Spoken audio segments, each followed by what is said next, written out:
اللہ الرحمن الرحیم الف لام میم ذالک الکتاب لا ریب فیہ ھدی للمتقین صدق اللہ العظیم سبحان ربک رب العزۃ عما یصفون وسلام علی المرسلین والحمد للہ رب العالمین۔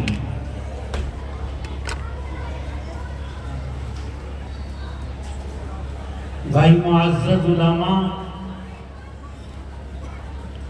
میرے بزرگوں، نوجوان ساتھیوں اور پیارے بچوں،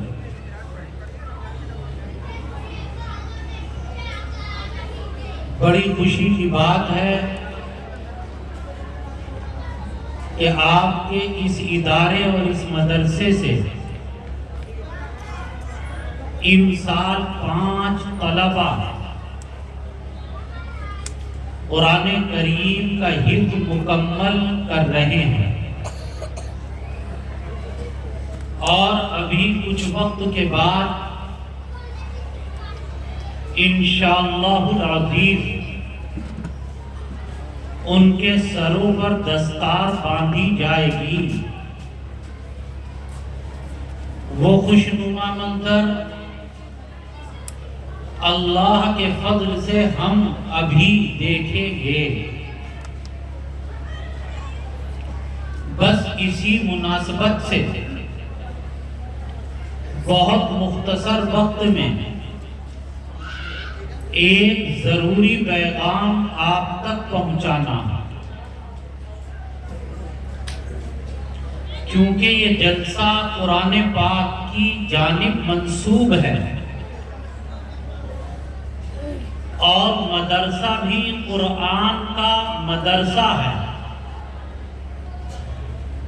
لہذا قرآن پاک کے تعلق سے ایک ضروری پیغام۔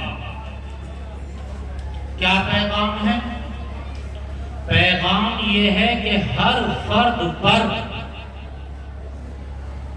یہ نوٹ کرنے کی بات ہے جو میں کہہ رہا ہوں، میں نے کیا لفظ استعمال کیا؟ میں نے فرد کا لفظ استعمال کیا، مرد کا لفظ استعمال نہیں کیا۔ فرد میں اور مرد میں فرق ہے۔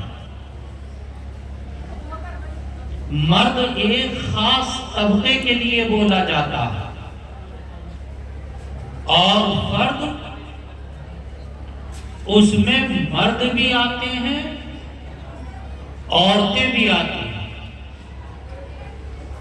بڑے بھی آتے ہیں، چھوٹے بھی آتے ہیں، پڑھے لکھے مولانا صاحب، مفتی صاحب، ڈاکٹر صاحب، وکیل صاحب، پڑھے لکھے بھی آتے ہیں، اور بغیر پڑھے وہ بھی آتے ہیں۔ اب پھر لوٹاتا ہوں، قرآن کے تعلق سے یہ بات یاد رکھیں، ہر فرد پر قرآن پاک کے 5 حقوق ہیں۔ بس یہی سبق ہے آج۔ ہر فرد پر قرآن پاک کے 5 حقوق ہیں، 5۔ جیسے آپ نے مقررین سے سنا ہوگا نا کہ ابا کا حق، اماں کا حق، امام کا حق، مولانا صاحب کا حق، پڑوسی کا حق، سنا ہے؟ اسی طریقے سے علماء نے لکھا کہ ہر فرد پر قرآن پاک کے 5 حقوق ہیں۔ اگر ان حقوق کے اندر کوتاہی ہوتی ہے تو کہیں ایسا نہ ہو کہ کل قیامت کے دن قرآن دامن پکڑ لے۔ اللہ کے نبی علیہ السلام نے فرمایا القرآن حجت لک وعلیک، کل قیامت کے دن یہ قرآن تیرے لیے نفع بخش بھی ہو سکتا ہے، ہوگا، اور ایسا بھی ہو سکتا ہے کہ یہ قرآن تیرا دامن پکڑ لے۔ کس کا دامن پکڑے گا؟ جس نے قرآن کا حق ادا نہ کیا۔ لہذا چھوٹے بڑے سب سنیں، دوستوں تک پہنچائیں کہ قرآن کے ہر فرد پر کتنے حقوق؟ 5 گنیے۔ نمبر 1، قرآن کا پہلا حق ہر ایک ایمان والے مرد اور ہر ایمان والی عورت پر یہ ہے کہ قرآن پر ایمان لائے جیسے ایمان لانے کا حق ہے۔ یعنی صرف زبان سے نہیں، دل کی گہرائی سے اس بات کا یقین، ایمان کہ یہ قرآن اللہ میرے رب اللہ کا کلام ہے، کلام، اور ایسا کلام ہے کہ لا ریب فیہ، اس کے کلام الہی ہونے میں، منزل من اللہ ہونے میں کوئی شک اور شبہ نہیں۔ یہ پہلا حق ہے۔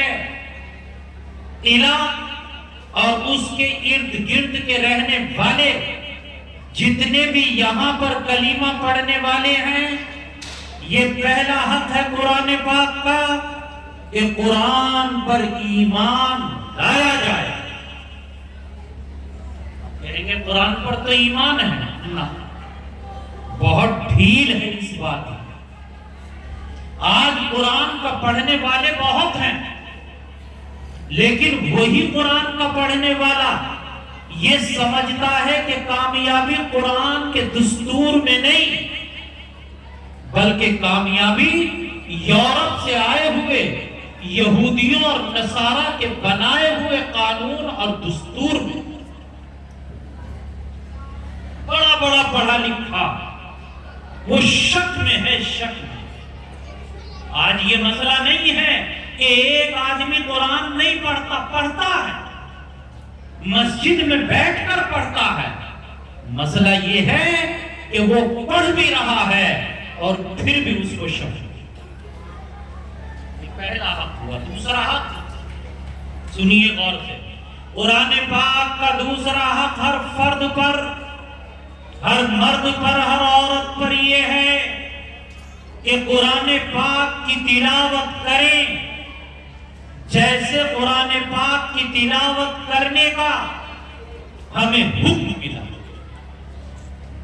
صرف تلاوت نہیں بلکہ قرآن کی تلاوت قرآن کے اسلوب میں۔ ہاں، قرآن کا بھی اپنا ایک اسلوب ہے، قرآن کی اپنی ایک لحن ہے، طرز ہے۔ جیسے غزل کی ایک لے ہوتی ہے، آپ گانا سنتے ہو، گانوں کی ایک لے ہوتی ہے، ترنم ہوتا ہے، قوالی کا ایک ترنم ہوتا ہے، اس کا ایک اسلوب ہے۔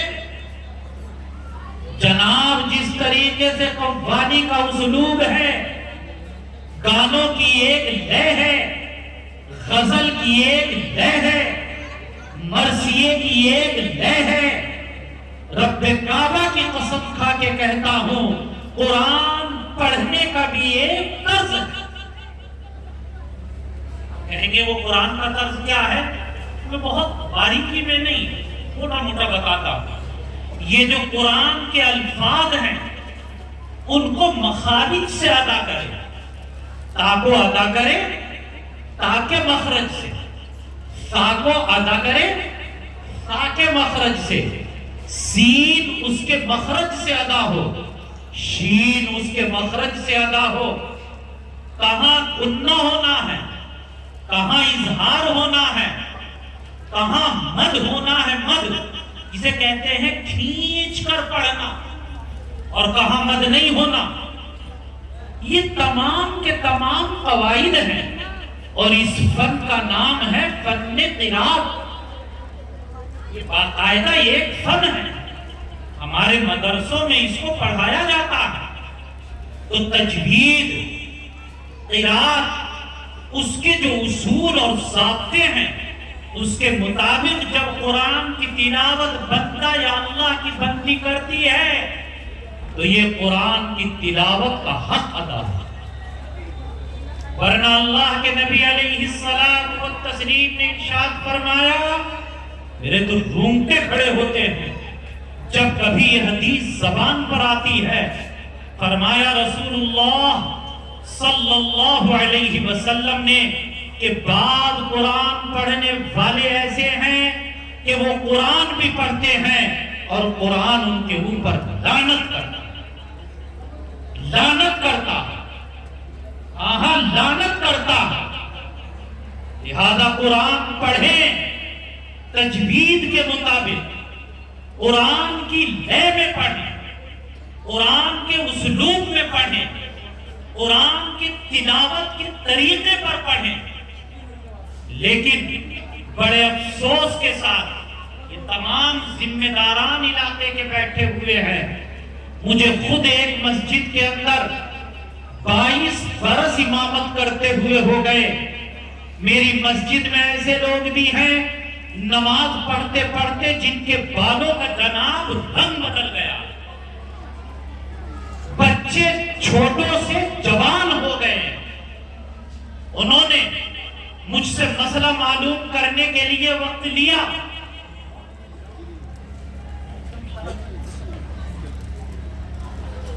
مجھ سے انہوں نے وقت لیا، بار بار کبھی مجھے خواب سنایا، کبھی کچھ اور مشورہ لیا، لیکن آج تک آپ خود دل پر ہاتھ رکھ کے بتائیں کہ ہم میں سے کسی کو یہ اتفاق ہوا کہ وہ امام صاحب کو پکڑ کر یہ کہے کہ امام صاحب آپ میری سورہ فاتحہ سن لیجیے؟ 20 سال ہو گئے نماز پڑھتے پڑھتے، کبھی ایک مرتبہ دل پر ہاتھ رکھ کے بتائیں یہ ہوا کہ میری سورہ فاتحہ سن لیجیے؟ اور وضاحت